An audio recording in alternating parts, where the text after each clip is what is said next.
So, Sure. how you going?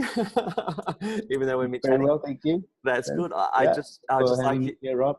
No worries, Sean. I'd just like to start off by just introducing yourself in a couple of words and what you do and where you're working at. Basically, I'm Shawn Foo, if you need my full name. I'm currently a associate creative director. I'm an art-based creative. I'm currently at Iris Singapore. So mainly, I worked on a lot of luxury clients on that luxury space. So some of my clients would be such as like Marina Bay Sands or Johnny Walker in the past. So some of the whiskey brands I worked on. Fantastic. And obviously, you worked with a lot of photographers, and you have an interest being a creative in photography. What's the style of photography that you like personally? Well, I guess it depends on the job. But I mean, like personally, I think I like the work of I think this lady, Vivian Sassoon or something. Yeah. So I kind of like fashion photography, although like a lot of times I deal with advertising photography, but I personally love the look and the styling of like fashion shoots. I love the color temperature that is being applied to the imagery. I like that sort of aesthetics. So of course that's not going to apply on all forms of brands or type of jobs. So personally, that's what I like. Yeah. So basically, your both your work and your personal aesthetic are very similar. So you're working on beauty brands, and the type of photography that you like personally has a very beauty or a beauty base to it. Well, I'll say most of my brands, I don't really work on beauty brands. I probably worked on like SK2. I work a lot on like luxury brands, mostly say or fashion such as the shops in Marina Bay Sands. But you could be right to say that those kind of brands still do have a beauty feel to them, don't they? They usually have a fashion beauty and beauty. Yeah, of course. Like aesthetics is very important.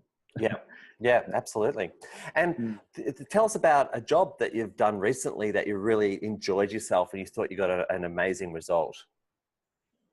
Well, I would say there wasn't much photography involved. I think it's just more like film.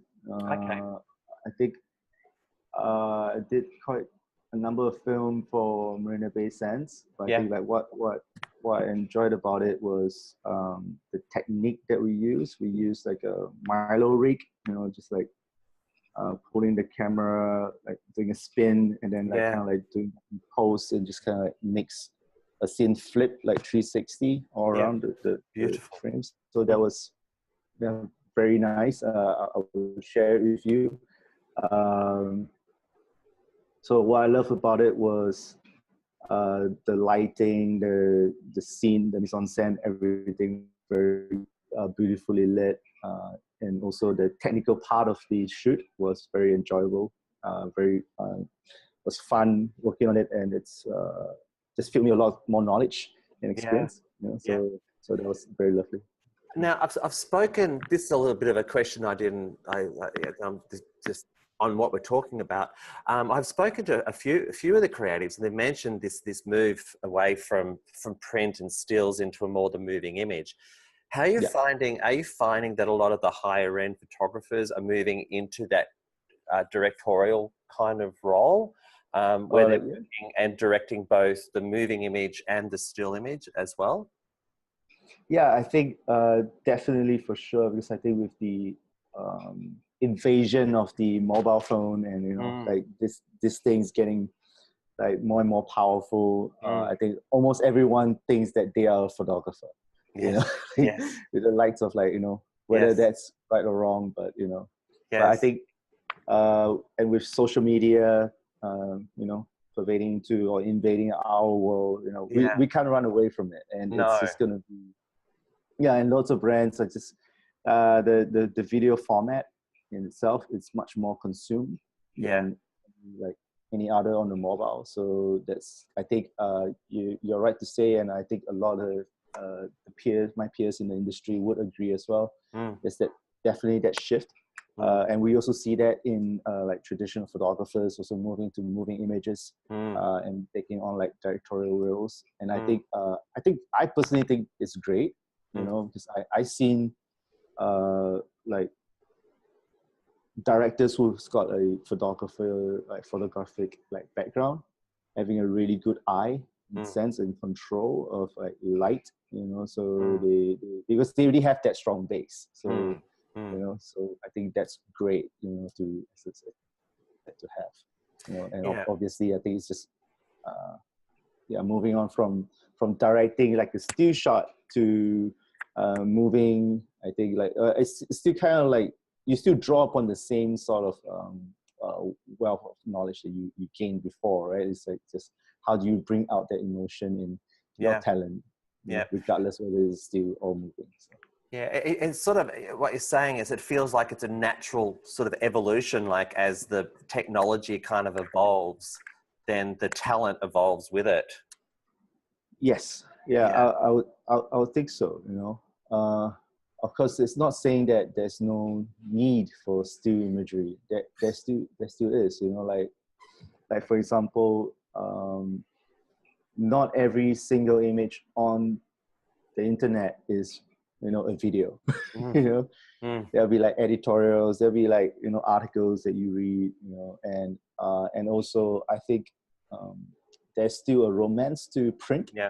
As well, you know, surrounding print, and there's nothing like beats like the physical media of like, you know, the touch, the feel of the paper stock, and how the imagery actually surface from that, you know, like that it's something you can't quite replicate on a digital screen. So I think that's what's important. I think that's what's so great when a print portfolio gets presented in front of you. It takes you away from the screen because everything is very much homogenized on the screen. And when you get that beautiful book, which you will be receiving when you come to Creative Asia Plus in July, the majority, myself, I'll be presenting a print folio to you, which I'm very looking forward to doing. Just lastly on this, and that goes a very good segue into my next question, is that what would you like to see from the photographers in front of you at Creative Asia Plus when you're looking at their folios? Well, I think one thing I definitely would like to see, like their personality applied on the work. You know, I like to see that. Like, I like to see how they see the world through their eyes, you know, and not necessarily through, because I think a lot of times when like serving a client and whatnot, it's often like seen through their eyes, you know, but I think the right way should be about employing or engaging the services of a photographer is because you are engaging and employing their eye, you know, their vision. And I think I would love to see a lot of that coming out. And I understand that there's the commercial side of things, you know, and that's important as well. So I would love to see that as well. Like I'll see like, hey, how does your personality or the flowers apply onto it? So personal work is very important. Yes, I would love to see some personal work. Yep. I'm a big. I believe in that very much as well. So you sort of think that it's for me, when you're showing work, it's about the past. It's what you've done. But when you show personal work, it's about the future, like where you want your work to go. Would you agree with that? Yeah, I think that's a very nice thought there. I think I agree. I think it's like sometimes it's that side of yourself that you really want to express and that you really want to like embrace, right? And of course, it would be amazing if you know, like for anyone, any creative, like photographers are all creatives, right? Like, you know, that you could put a piece of yourself into that work that goes out to the world, right? So I would say yes, like, you know, I definitely agree that showing of personal work is an indication of the type of work, you know, that any photographer would want to take on in the future. That's great. Well, on the end of that, thank you very much for joining us today. I'm going to finish this interview, but I will chat with you. I'll just finish that off now. So thanks very much, Shawn. Just stopping that.